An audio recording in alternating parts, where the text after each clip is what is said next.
people are saying, "Oh, now we can do it without it." Let me tell you something. You can't film 95% of all the films that we do without actual practical weapons.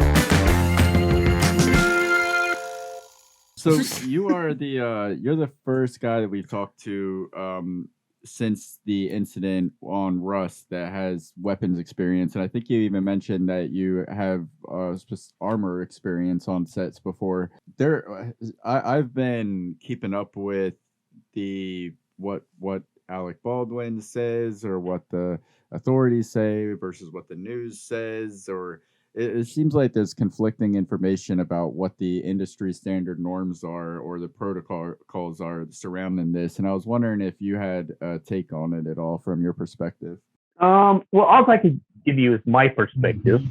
I wasn't there, but my perspective is first of all, never, ever, ever should be any live rounds on a movie set. Period. So if they find out whoever had the live rounds there, they should go to jail. Second of all, ultimate security of a set is the first AD. And I mean, I've worked on a ton of these things, and I've been with ADs that were like, holy Christ, okay, yes, we're all safe.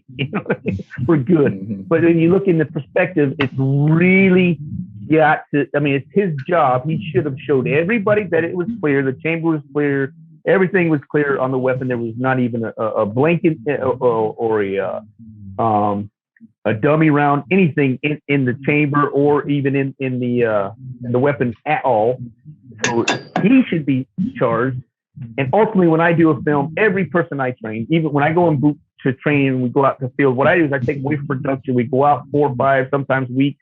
We go out in the middle of nowhere.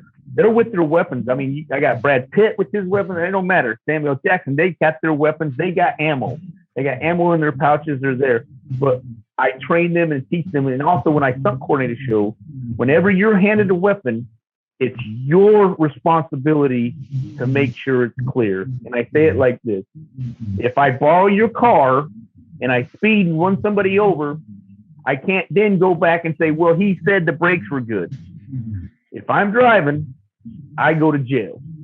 Same thing on a movie set. And I tell everybody, especially young actors now, I'm like, look, if somebody hands you something, you check it. Don't take no for an answer. I don't care if Mr. Spielberg's in front of you or the young USC director doing his thesis. You say, let me make sure it's clear. Let me see it. So I can't really comment what happened on that set, but at least those 3 major things, all 3 broke down. I think you, if you don't mind, I think you put it the best way that I've actually heard it from a lot of people who had to comment on it. Like you said, you weren't there, so you can't comment specifically to it, but you're speaking of the overall safety of it. But one thing I want to warn people about in the society we live in, I think is so taboo and so PC to just like think about it. Me and you both know that we know of, not settled out of court, at least in the public, the last time someone died on the film said it was the Crow Brandon Lee. So you're talking about 30 years ago. So if you're talking about one death in 30 years is too much, 2 deaths in 60 years is too much. But if you're talking about between DUIs and plane crashes and everything else, like, yeah, something happened and it was bad, but it's not like this is the major problem in the world. And the fact that that's something that it should have been avoidable. I 100% agree with him. The issue is that it was preventable. It was preventable. What was curious to me is that something that Alec Baldwin said was, it sounded logical to me, but at the same time, I don't understand how it would work, because he said that, when the weapons expert hands you the gun, he was told before. But my point is don't check it. That's not the first film he's been handed a gun in before, and had someone not died, we wouldn't even be having this conversation. No, now. I understand that, but I was wondering if you could speak to that, if that is the norm, like because you when you hand the gun to the or you give the actor the gun, it's their responsibility what happens with it at that point, you say. So he said that he's always been told, don't mess with the gun, don't check it, because if you open up and look in the chamber, now I have to reset everything. So yeah, that it sounds full of shit, especially with that. That's the revolver. If he had a weapon that was magazine fed, of course, okay, now I gotta, open it up and the round ejects out of it, and then you gotta reload the mags and stuff. But that was the revolve. That's a bullshit excuse. That's completely bullshit. It's literally a clip like that and go like that. Oh, it's empty. That's it. I mean, it doesn't matter if there's rounds in it. You just clear it. Okay. If it was like I said, if it was a magazine-fed weapon, that excuse could be difficult. But let me tell you something. If it's happened, I'm not going to say the show. It literally happened to me 4 or 5 months ago. Another stunt guy, I got into it with the armor. I'm like, he's handing me a weapon. It's on fire. There's a magazine in it. He's like, yeah, it's ready to fire. I'm like, look, I got to ride a horse, and I got to get off. I got to run over to the side of the thing, and I got to shoot. If you bring me my weapon, bring it. You can have the magazine in it, but I'll load it. I'll charge the weapon. I will put it on fire when I need to fire it. I don't want. And he's like, oh, if I had $1 for every stuntman telling me what the hell he's doing, I'm like, whatever. I don't give a shit. Don't ever hand me a weapon that's on fire. And another stunt performer, of course, fortunately, we were up on top of the hill. Nobody got hurt. But sure enough, I mean, you get up there, boom. Like, what the fuck? He's what we call accidental discharge. Of course, it was blank. Nobody got hurt. But that's how easy it is. And I literally looked at him and said, it's your fault. And the stunt guy was like, what do you mean it's my fault? He said it was clear. I said, your fault. He gave me one. Look at mine. Mine's loaded. He said mine was clear. And he was like, wow. Shit.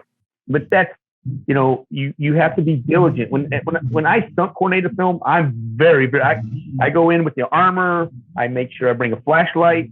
And I let every crew member know, if you want to, every crew member, I don't care if it's the director's assistant. If you're on set and you think you want to see what's in that chamber, say, hey, I want to see that it's clear.